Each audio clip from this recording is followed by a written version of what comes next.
Friends मो ना निखिल मोर +2 परीक्षा शेष हो कॉलेज छुट्टी हो हॉस्टेल घर को आसिली एवं 2 मास घरे रही छुट्टी काटिया हेब घरे बो एकुटिया रोला बापा मुंबई रे चाकरी करथिले। दिने बो आ मु टीवी देखुलु मते निद आसबारु मु सोफा उपरे सुई पड़िली। निदर मो दंडाटा टाण टाण होगला एवं मो दंडार पिच पिच बीर्ज बाहरी गला। कहार सिना नाइट फॉल हुए हेले मोर डे फॉल होगला। बो मते डाकी उठेला, बेटा उठ।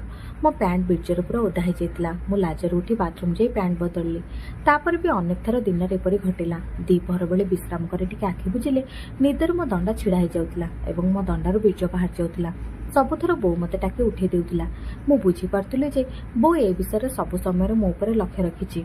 दिने सकाळर घटना मो निद भांगी सारिथिला। सकाळु सकाळु मो दंडाटा टाण हो ट्राउजर को तंबू पर टेकी छिड़ा होइतिला। डोर सेपटू बोर डाक शुभिला, निखिल बेटा आज उठिबुनि कि? डोर खोलिबार शब्द शुभिला। मु आखि खोलुथिली, मते लाज लागिला काले बो मो दंडा ठिया होइतिबार देखि पकेइबो। मु चुप करी आखि बंद करदेली। मते जणागला जेमिति मते उठिया पई बो मो जंघ उपरे ता हाथ रखिछि। मु अनुभव कली आस्ते आस्ते बोर हाथ मो ट्राउजर भितर पसिबाकू लागिला। हाथटा मो दंडा पाखरे पहुंचिला। मो दंडा टनटन हैला। बो ता हाथ मुठीरे मो दंडा को मुठेई धरिला। आह मते दुनियार सब आनंद मिलिला भली लागिला। मो आखि खोलिलेनी। मते आश्चर्य लागुथिला जे बो एमिति करूची। मो आखि बुझी निघोट निदरे सोइबार अभिनय कली।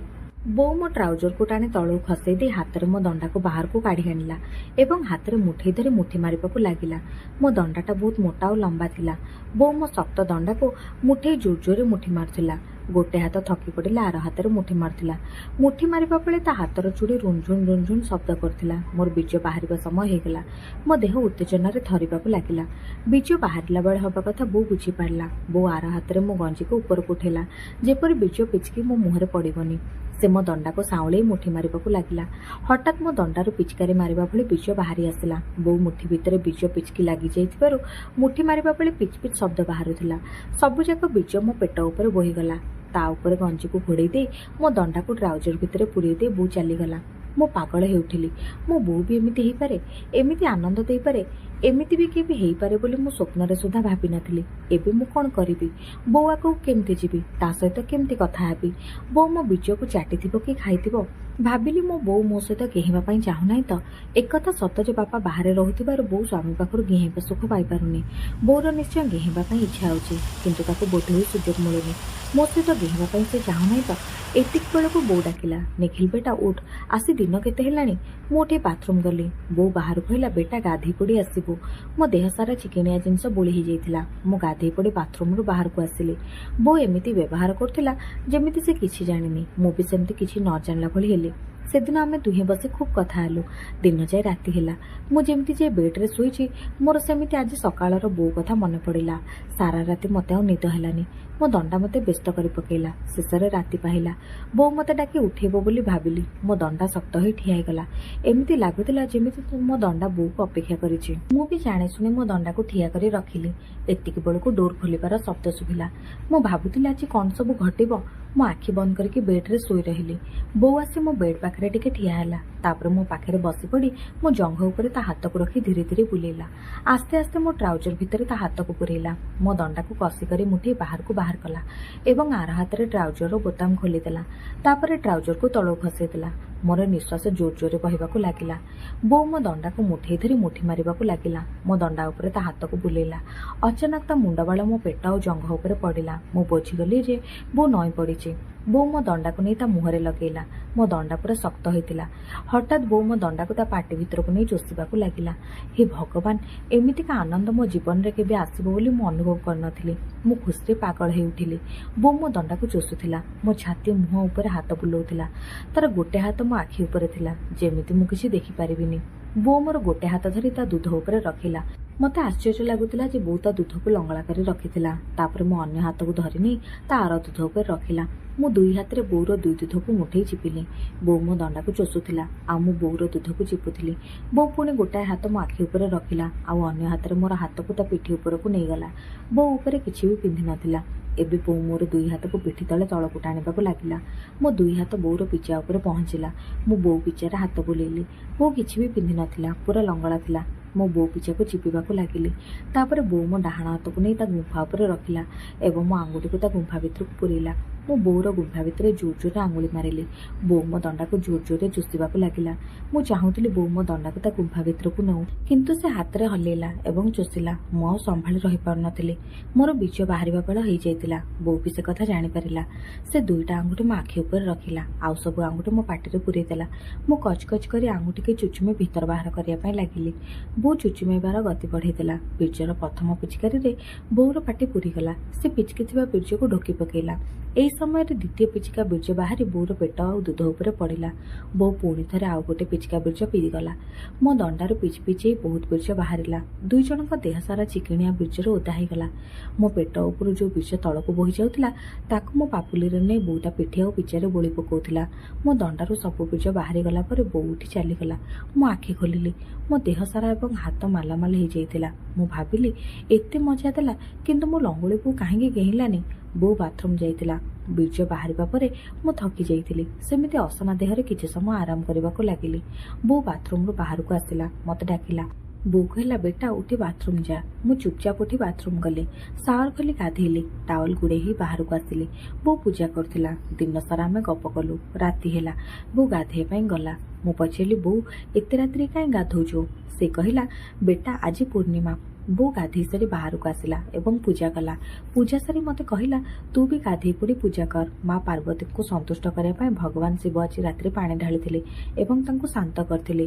ମୁଁ ତ ଶୋଇଯିବି, କିନ୍ତୁ ତୁ ଚାହୁଁଛୁ ତ ଗାଧେଇ ପଡ଼ି ରାତି 12ଟାରେ ମାଙ୍କ ଉପରେ ପାଣି ଢାଳିବୁ, ଯାହାଫଳରେ ଆମ ଦୁଇ ଜଣଙ୍କର ଲାଭ ହେବ।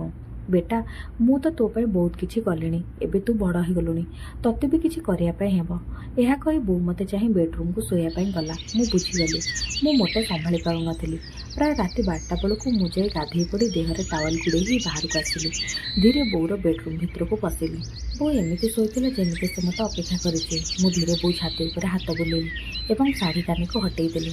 ବୋଉର ବ୍ଲାଉଜ ଖୋଲିଲି। ବ୍ରାର ହୁକ୍ ଖୋଲି ବୋଉର ଦୁଧକୁ ଚିପିଲି। ତଥାପି ବୋଉ ଆଖି ବନ୍ଦ କରିକି ଚୁପ୍ ହେଇ ରହିଥିଲା। ମୁଁ ବୁଝିଗଲି ଯେ ବୋଉ 2 ଦିନ ହେବ ମୋ ସହିତ ଯାହା କରୁଥିଲା, ମୁଁ ଏବେ ତା ସହିତ ସେମିତି କରେ ବୋଲି ସେ ଚାହୁଁଛି। ପାଣି ଢାଳିବା ଅର୍ଥାତ୍ ତା ଗୁମ୍ଫା ଭିତରେ ବୀର୍ଜ ଛାଡ଼ିବା ବୋଲି ମୁଁ ନିଶ୍ଚିତ ହେଲି। ମୁଁ ବୋଉ ଶାଢ଼ୀ ଭିତରେ ହାତ ପୁରେଇ ଜଙ୍ଘକୁ ଚିପି ଚିପି ତା ପ୍ୟାଣ୍ଟି ପର୍ଯ୍ୟନ୍ତ ନେଇଗଲି ଏବଂ ପ୍ୟାଣ୍ଟି ଭିତରେ ହାତ ପୁରେଇ ଦେଲି। ବୋଉ କିଛି ପ୍ରତିକ୍ରିୟା ଦେଖେଇଲାନି। ମୁଁ ବୋଉର ଅଣ୍ଟା ପାଖକୁ ହାତ ନେଇ ତା ଶାଢ଼ୀକୁ ଖୋଲିଲି ଏବଂ ସାୟାର ଡୋରକୁ ଭିଡ଼ିଲି, ଆଉ ଧୀରେ ଧୀରେ ସାୟାକୁ ଖସେଇ ଦେଲି। ବୋଉ ପିଚା ତଳେ ଶାଢ଼ୀ ରହିଥିଲା। ମୁଁ 2 ହାତକୁ ବୋଉ ପିଚା ତଳେ ପୁରେଇ ସବୁ ଲୁଗା ବାହାର କରିଦେଲି। ମୁଁ ନିଶ୍ଚିନ୍ତ ଥିଲି ଯେ ମୁଁ ଯାହା ବି କରିବି ବୋଉ ତା ଆଖି ଖୋଲିବନି। ବୋଉର ବେକ ତଳେ ହାତ ରଖି ବୋଉକୁ ବସେଇଲି ଏବଂ ତା ବ୍ଲାଉଜକୁ ହାତରୁ ବାହାର କରିଦେଇ ତାକୁ ଶୁଆଇଦେଲି। ବୋଉ ପୁରା ଲଙ୍ଗଳା ହେଇଗଲା। ବୋଉର 2 ଗୋଡ଼କୁ ମେଲେଇଲି। ମୁଁ ମୋର 2 ହାତର 2 ଆଙ୍ଗୁଠିକି ନେଇ ବୋଉର ଗୁମ୍ଫାର ଓଠରେ ଲଗେଇଲି। ଜୀବନରେ ପ୍ରଥମ ଥର ଗୋଟେ ସ୍ତ୍ରୀର ଗୁମ୍ଫାର ଭିତର ଦେଖିଲି। ମୁଁ କହିଲି, ବୋଉ ତୋ ଗୁମ୍ଫା କେତେ ମସ୍ତ ହେଇଛି। ମୁଁ ମୋ ଟାୱେଲକୁ ଖୋଲି ପକେଇଲି। ମୋ ଦଣ୍ଡା ଶକ୍ତ ହେଇ ଠିଆ ହେଇଥିଲା। ବୋଉ ଗାଲରେ ମୁହଁ ଲଗେଇ ତା ଗାଲକୁ କାମୁଡ଼ି ଚୁମା ଦେଲି। ବୋଉ ମୁହଁ ଉପରେ ହାତ ବୁଲେଇଲି। ତା ହାତରେ ମୋ ଦଣ୍ଡାକୁ ଧରେଇଲି। ବୋଉ ମୋ ଦଣ୍ଡାକୁ ତା ମୁଠି ଭିତରେ କଷି କରି ମୁଠେଇ ଧରିଲା। ବୋଉ ଦୁଧକୁ ଚୋଷିଲି। ବୋଉ ମୋ ଦଣ୍ଡାକୁ ମୁଠେଇ ତଳ ଉପର ତଳ କରିବାକୁ ଲାଗିଲା। ମୁଁ ନଇଁ ପଡ଼ି ବୋଉ ଗୁମ୍ଫାକୁ ଚୋଷିବାକୁ ଲାଗିଲି। ବୋଉର ଲଙ୍ଗଳା ଦେହ ସାରା ମୋ ହାତକୁ ବୁଲେଇଲି। ବୋଉର ଆଖି ବନ୍ଦ ଥିଲା। ମୁଁ କହିଲି, ବୋଉ ଏବେ 12ଟା ବାଜିବାକୁ 10 ମିନିଟ୍ ବାକି ଅଛି। ବୋଉର ପୁରା ଦେହକୁ ଚାଟିଲି ଆଉ କହିଲି, ବୋଉ ତୁ ମୋତେ ଏସବୁ କ'ଣ ଶିଖେଇଲୁ? ଏବେ ମୁଁ ତୋ ବିନା କେମିତି ରହିବି? ବୋଉ ମୁହଁରେ ମୁହଁ ରଖି ଚୁମା ଦେଲି। ବୋଉ ମୋ ଦଣ୍ଡାକୁ ଚିପୁଥିଲା। ମୁଁ ବୋଉ ଗୁମ୍ଫାକୁ ଚୋଷୁଥିଲି, ଆଙ୍ଗୁଠି ପୁରଉଥିଲି ଏବଂ ହାତରେ ତା ଦୁଧକୁ ଚିପୁଥିଲି। ବୋଉ ମୋ ଦଣ୍ଡା ଉପରୁ ହାତ କାଢ଼ିଦେଲା। ମୁଁ ବୁଝିଗଲି। ବୋଉର ଗୋଡ଼କୁ ମେଲେଇ ଦେଲି। ତା ଗୁମ୍ଫାରେ ଆଙ୍ଗୁଠି ପୁରେଇ ମେଲେଇଲି ଏବଂ ବୋଉ ବୋଉ କହି ମୋ ଦଣ୍ଡାକୁ ତା ଗୁମ୍ଫାରେ ଘଷିଲି। ମୁଁ କହିଲି, ବୋଉ ଏବେ ତୋ ଗୁମ୍ଫାରେ ମୋ ଦଣ୍ଡାକୁ ପୁରଉଛି। ବୋଉ ଗୁମ୍ଫା ଭିତରେ ମୋ ଦଣ୍ଡାକୁ ପୁରେଇଲି। ବୋଉ ଜୋର ଜୋରରେ ନିଶ୍ୱାସ ନେଲା। ମୁଁ ଠେସ ମାରିଲି। ବୋଉ ଚିତ୍କାର କଲା। ମୁଁ ଜୋର ଜୋରରେ କଷି କରି ଠେସ ମାରିଲି। ବୋଉ ଚିତ୍କାର କରି ଉଠିଲା। ମୁଁ ପୁଣି ଠେସ ମାରି ମୋ 7 ଇଞ୍ଚ ଲମ୍ବା ମୋଟା ଦଣ୍ଡାକୁ ଗୁମ୍ଫା ଭିତରେ ପୁରେଇ ଦେଲି। ମୁଁ କହିଲି, ବୋଉ ତୋ ଗୁମ୍ଫା କି ମସ୍ତ ହେଇଛି, ପୁରା ଗରମା ଗରମ। ଭଲ ହେଲା ତୁ ମୋତେ ଏହା ସବୁ କରିବାକୁ ଦେଲୁ। ମୁଁ 5 ବର୍ଷ ହେବ ମୁଠି ମାରୁଥିଲି।